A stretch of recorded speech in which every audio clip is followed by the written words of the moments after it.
నమస్తే రమగారు. నమస్తే జయ. రమగారు, దిగంబర స్నానం చెయ్యకూడదు అని నేను విన్నాను. అంటే ఈ రోజుల్లోనా జయ, అసలు ఎవరు చేస్తారు కాకుండా అలా నన్ను అనకుండా, అసలు దిగంబర స్నానం ఇదివరకు చేసేవారా? ఇది వరకు అంటే దిగంబరగా స్నానం, ఒంటి మీద బట్టలు లేకుండా స్నానం చేయకూడదు అనేది ఒక సిద్ధాంతంగా.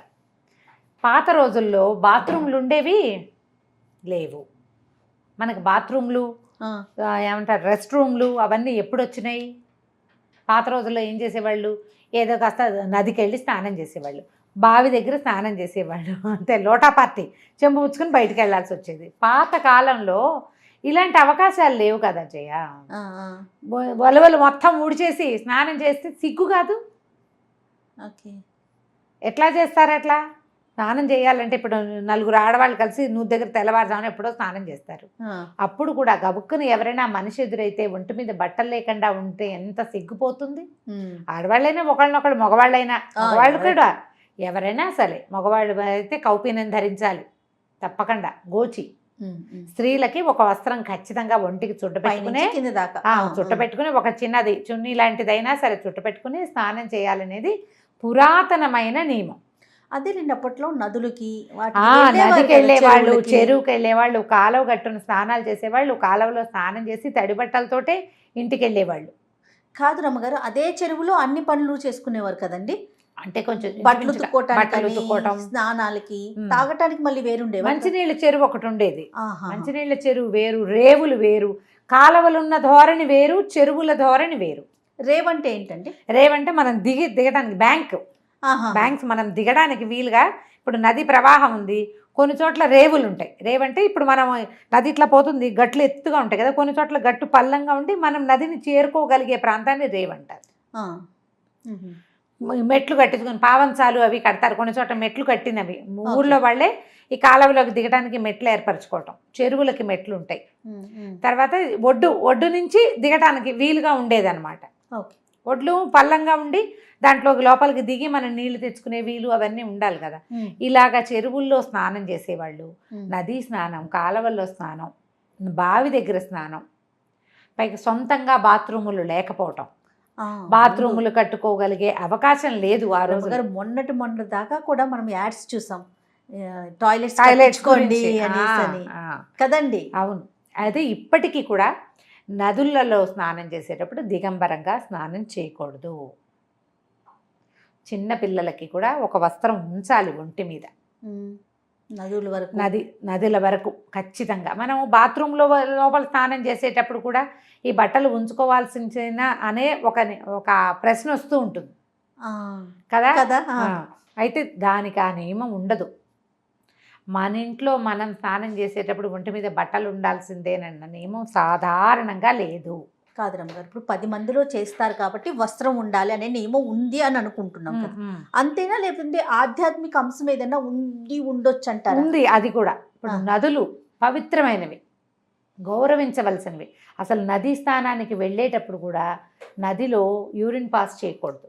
అందుకని ఏం చేసేవాళ్ళు, నదులు ఇట్లా చల్లగా నీళ్ళలో కాలు పెట్టంగానే అర్జి వచ్చేస్తుంది, బాత్రూమ్కి వెళ్ళిపోవాలి, యూరిన్ వచ్చేస్తుంటుంది.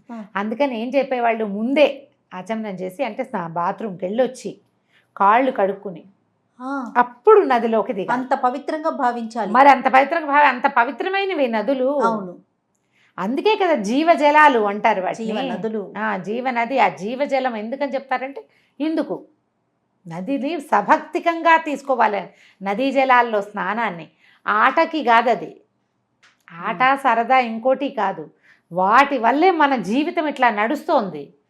మానవ జీవితం ప్రశాంతంగా పోతుందంటే అవును వాటిలలో వచ్చేది. ఇప్పుడు మనం ఏవో మందులు మాకులు కనిపెట్టాము. ఇదివరకు ఏముంది, మందు మాకు, జీవజలాలే వైద్యం, వాటిలలో స్నానమే మన సంపద కదండి. మన సంపద, దాన్ని పాడు చేసుకోకూడదు కదా. అందుకని ఆధ్యాత్మిక అంశంగానూ ఈ పద్ధతి చెప్పారు. ఇంతకంటే డీప్ రూటెడ్ థింగ్ ఇంకేదైనా ఉందేమో నాకు తెలియదు జయ. ఇదే పంధ. ఇప్పుడు ఆ నదిలోనే మన పెద్దలకి తర్పణాలు విడుస్తాం. అవును, ఆ నదిలోనే మనం కార్తీకానికి దీపాలు పెడతాం. ఆ నది నీరే మనకి త్రాగునీరు. మనం ఈ ఊళ్ళో పాడు చేసేస్తే నదిని, ముందుకెళ్ళాక అది ఇంకొకడికి తాగునీరు అవదా? అవును, మనం దాన్ని ఎంత పవిత్రంగా చూడాలి? మనం చేసేసాం చాలే, అవతల వాడు ఏ చావు వచ్చినా పర్వాలేదని అనుకుంటామా? మన మునులు, మన ఋషులు మన అట్లాంటి వాళ్ళు సంస్కృతి అది కాదు. కాదు కదా. మన సంస్కృతి అది కాదు. మన సంస్కృతిని నిలబెట్టినటువంటి ఋషులు, ఋషులు మహాద్రష్టలు వాళ్ళు. అందుకని నదిని ఎంత పవిత్రంగా చూడాలో చెప్పారు. ఈ నది ఈ ఊళ్ళో ఉంది, ఇక్కడే ఉంటుందా? అది గుంట కాదు కదా, ఎంత ఎక్కడి నుంచి ప్రవహించి వచ్చింది, ఎక్కడ పుట్టి ఎక్కడికి పారుతూ ఉంటాయి. ఇప్పుడు ఈ వెళ్ళేటప్పుడు ఈ ఊళ్ళో నది పాడు చేసేస్తే వచ్చే పై ఊళ్ళో ఆ నీళ్ళని వాళ్ళు తీసుకోవద్దు. అవును అవును. నువ్వు చెత్తలు కలిపేసిన నీళ్లు ప్రవహించి పక్క ఊరికి వెళ్తాయి. అందువల్లే కదా రమ్మగారు ఇన్ని అరిష్టాలు మనం ఎన్ని చూస్తున్నామండి. ఈ భక్తి శ్రద్ధలు లోపించటం వల్ల, ఈ నియమావళిని భంగం చేయటం వల్ల, దీనికేమి సైంటిఫిక్ రీజన్ లేదని వెధవ సైన్స్ని ఆధ్యాత్మికతలో చొప్పించటం వల్ల రీజన్ కావాలి ప్రతిదానికి. అవునండి. నీకు ముక్కులోకి గాలి తీసుకోవడం ఎలా నేర్చుకున్నావో రీజన్ చెప్పు. మనం ఏవీ చెయ్యలేని మనంతటా మనకు చేత కాని విషయాల మీద ఏ ప్రశ్నలు లేవు. అదంతా ప్రకృతి అంటాం. ఏర్పరచబడిన నియమావళికి మాత్రం ప్రశ్నలు. మీ తాత చెప్పారా? మీ తాత చెప్పారా? మీ ముత్తాత చెప్పారా? మీ తాత ముత్తాత చెప్పకపోతే నీ గాలి పీల్చుకోవడం ఎవరు నేర్పించాడు? ఎవరు పెట్టారు? ఇన్ని రంగులు ఎవరు పెట్టారు? ఇన్ని జీవాలు ఎక్కడి నుంచి వచ్చినాయి? ఇంత జీవరాశి, ప్రతిదానికి ఆహారం పెట్టాడే భగవంతుడు. ఇవన్నీ ఎవరు ఏర్పరిచారు? వాటికి ఏ ప్రశ్నలు లేవు. మనం ఒక నియమం పెట్టుకుని నియమం ప్రకారం ప్రవర్తించండి, ఇంకా ఎక్కువ కాలం ఈ భూమి మీద హాయిగా బతుకుదురు. కానీ మీరు ఉన్నన్నాళ్ళు సుఖంగా ఆరోగ్యంగా ఇబ్బందులు లేకుండా ఉందురు గానని ఏర్పరిచిన నియమాలని మనం ఉల్లంఘించేస్తాం. ఆ ఉల్లంఘనే ప్రధానమైన శత్రువు ఇప్పుడు మనకి. అవును అవును. ఈ నియమం నదీ స్నానానికి పెట్టబడింది. నదులలో దిగంబరంగా స్నానం చేయకూడదు. ఊరి చెరువుల్లో, నలుగురు వాడే నీటి దగ్గర చేయకూడదు. అందులోకి వెళ్ళేటప్పుడు ముందే ఒక మాట బాత్రూమ్కి వెళ్ళి కాళ్ళు చేతులు కడుక్కుని అప్పుడు శుచిగా శుభ్రంగా అప్పుడు నదిలోకి. మన పెరటిలోని బావి అయినా కూడా అంతే కదా. పెరట్లో బావి అంటే బావిలోంచి తోడుకుంటాం. అక్కడ కూడా నగ్నంగా చేయకూడదు. అందరూ ఉంటారు కదా. ఆకాశం చూసే చోట నగ్నంగా చేయకూడదు, అది నియమం. మనం ఆకాశం చూసే చోట చేయకూడదు. పెద్దవాళ్ళు అట్లా చెప్తారు. తడిక కట్టుకుని స్నానం చేసే పద్ధతులు ఉండేవి కదా, అప్పుడు కూడా వస్త్రం ఉంచుకునేవాళ్ళు. ఇప్పుడు మనకి క్లోజ్డ్ బాత్రూమ్స్ వచ్చినాయి, అంతే. ఇప్పుడు అవసరం లేదు. ఆ తడిపిన బట్టలను ఇంట్లో నుంచి తీసుకెళ్ళి అదంతా తడిసి అప్పుడు ఏం చేసేవాళ్ళు అంటే, నదిలో స్నానం చేస్తారా, స్నానం చేసి బయటకు వచ్చాక పొడి బట్టలు కట్టుకుని ఈ బట్టల్ని అక్కడే జాడించి పిండి ఆరేసుకునేవాళ్ళు, లేదా పిండిని బట్టలు తీసుకుపోయేవాళ్ళు ఇంటికి. అప్పుడున్న పద్ధతి, ఆ రోజున ఉన్న అవకాశం ఇప్పుడు లేదు. చూడండి, ఒకదానికి ఒకటి మిళితమై ఉంది, చూసారా? అంతే. అక్కడే చేయటం, అక్కడే మార్చుకోవటం, అక్కడే ఏదో నీళ్ళలో కొంచెం ముంచి లేపి తీసుకెళ్లి ఆరేసుకోవటం. ఇప్పుడు ఎక్కడుంది? ఇప్పుడు అవకాశం ఇంట్లోనే కదా. అన్ని ఇంట్లో. బావి దగ్గర అయినా బట్టలు తడుపుకున్నారు అనుకో, పొడి బట్ట కట్టుకోవటం, ఈ బట్టలు రెండు జాడితే ఆ పెరట్లో ఆరేసుకోవటం.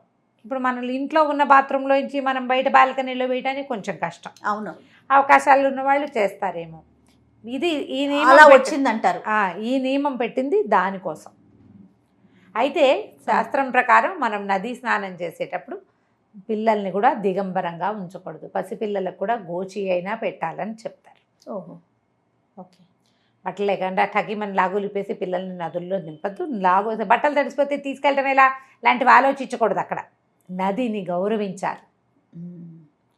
ఆ నదులే మన జీవాధారాలు, ప్రాణాధారాలు అవి మనకి. అందుకని వాటిని దైవస్వరూపంగా భావించి గౌరవించి ఈ రకంగా చేయాలి.